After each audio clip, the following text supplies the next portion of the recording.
हरे कृष्णा और श्रीमद् भगवद गीता की इस सीरीज में एस्ट्रोलॉजर मनीषा राजौरिया के साथ बने रहने के लिए तहे दिल से आभार।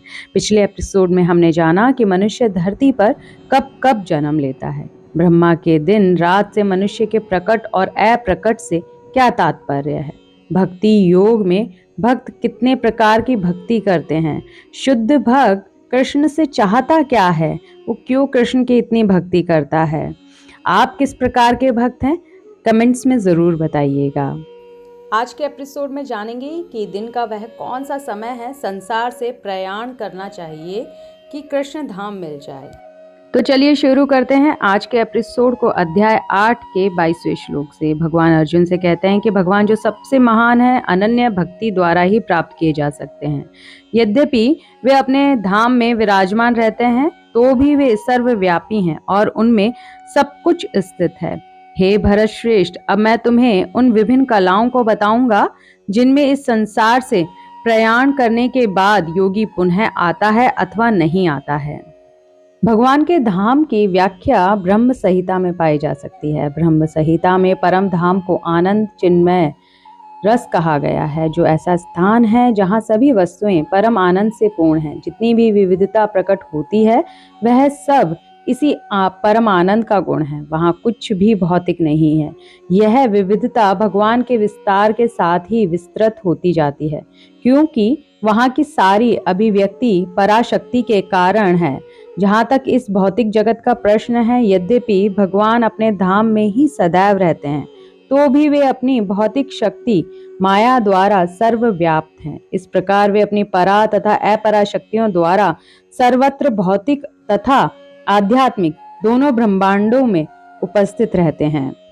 परमेश्वर के अनन्य पूर्ण शरणागत भक्तों को इसकी चिंता नहीं रहती कि वे कब और किस तरह शरीर को त्यागेंगे। वे सब कुछ कृष्ण पर छोड़ देते हैं और इस तरह सफलता पूर्वक प्रसन्नता सहित भगवत धाम जाते हैं। किंतु जो अनन्य भक्त नहीं है और कर्म योग, ज्ञान योग तथा हठ योग जैसी आत्म साक्षात्कार की विधियों पर आश्रित रहते हैं, उन्हें उपयुक्त समय में शरीर त्यागना होता है, जिससे वे आश्वस्त हो सकें कि इस जन्म मृत्यु वाले संसार में उनको लौटना होगा या नहीं। यदि योगी सिद्ध होता है तो वह इस जगत से शरीर छोड़ने का समय तथा स्थान चुन सकता है, किंतु यदि वह इतना पटु नहीं होता तो उसकी सफलता उसके अचानक शरीर त्याग के संयोग पर निर्भर करती है। अगले श्लोक में भगवान कहते हैं, जो पर ब्रह्म के ज्ञाता हैं वे अग्निदेव के प्रभाव में, प्रकाश में, दिन के शुभ क्षण में, शुक्ल पक्ष में या जब सूर्य उत्तरायण में रहता है, उन 6 मासों में इस संसार से शरीर त्याग करने पर उस पर ब्रह्म को प्राप्त करते हैं। जो योगी धुएं रात्रि कृष्ण पक्ष में या सूर्य के दक्षिणायन में रहने के 6 महीनों में दिव्यंगत होता है, वह चंद्रलोक को जाता है, किंतु वहां से पुनः पृथ्वी पर चला आता है। यहाँ भगवान अर्जुन को समझाते हैं कि जब अग्नि, प्रकाश, दिन तथा पक्ष का उल्लेख रहता है तो यह समझना चाहिए कि इन सबों के अधिष्ठाता देव होते हैं, जो आत्मा की यात्रा की व्यवस्था करते हैं।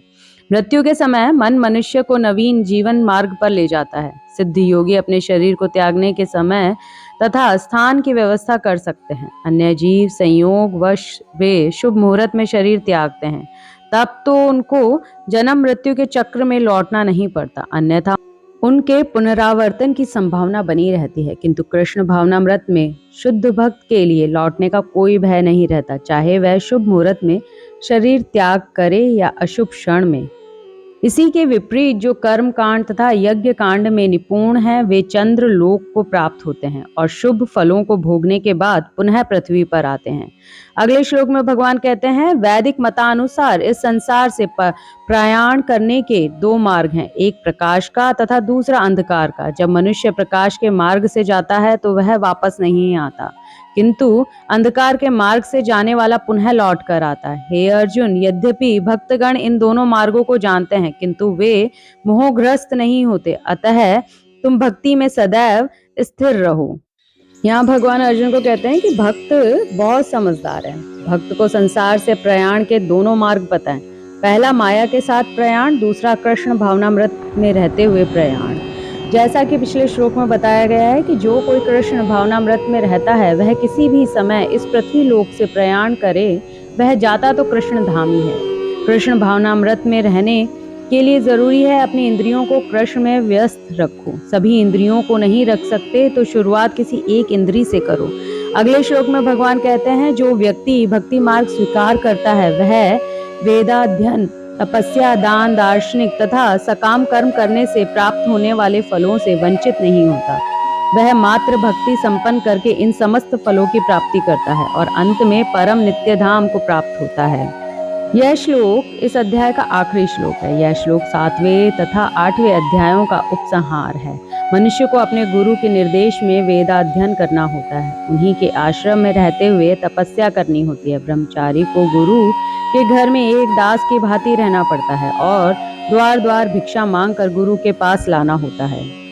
उसे गुरु के आदेश पर ही भोजन करना होता है और यदि किसी दिन गुरु शिष्य को भोजन करने के लिए बुलाना भूल जाए तो शिष्य को उपवास करना होता है। अपने गुरु के आश्रम में जब छात्र 5 से 20 वर्ष तक वेदों का अध्ययन कर लेता है तो वह परम चरित्रवान बन जाता है। वेदों का अध्ययन मनोधर्मियों के मनोरंजन के लिए नहीं है, अपितु चरित्र निर्माण के लिए है। इस प्रशिक्षण के बाद ब्रह्मचारी को गृहस्थ जीवन में प्रवेश करके विवाह करने की अनुमति दी जाती है। गृहस्थ के रूप में उसे अनेक यज्ञ करने होते हैं जिससे वह आगे उन्नति कर सके। उसे देश, काल तथा पात्र के अनुसार तथा सात्विक, राजसिक तथा तामसिक दान में अंतर करते हुए दान देना होता है। गृहस्थ जीवन के बाद वानप्रस्थ आश्रम ग्रहण करना पड़ता है जिसमें उसे जंगल में रहते हुए वृक्ष की छाल पहनकर तथा शोर कर्म आदि किए बिना कठिन तपस्या करनी होती है। इस प्रकार मनुष्य ब्रह्मचर्य, गृहस्थ, वानप्रस्थ तथा अंत में संन्यास आश्रम का पालन करते हुए जीवन की सिद्धावस्था को प्राप्त होता है। तब इनमें से कुछ स्वर्ग लोक को जाते हैं और यदि ये और अधिक उन्नति करते हैं तो अधिक उच्च लोकों को या कृष्ण लोक को जाते हैं। मनुष्य को चाहिए कि वह किसी भक्त से भगवत गीता पढ़े, मनोधर्मियों से नहीं। भक्त की संगति से भक्ति आती है और भक्ति के कारण कृष्ण या ईश्वर तथा कृष्ण के कार्यकलापों, उनके रूप, नाम, लीलाओं आदि से संबंधित सारे भ्रम दूर हो जाते हैं। इस प्रकार भ्रमों के दूर हो जाने पर वह अपने अध्ययन में स्थिर हो जाता है। तब उसे भगवत गीता के अध्ययन में रस आने लगता है और कृष्ण भावना भावित होने की अनुभूति होने लगती है। इसी के साथ हमारा अध्याय 8 पूर्ण होता है। मिलती हूँ नेक्स्ट एपिसोड में नए अध्याय के साथ। Thank you very much. Hare Krishna.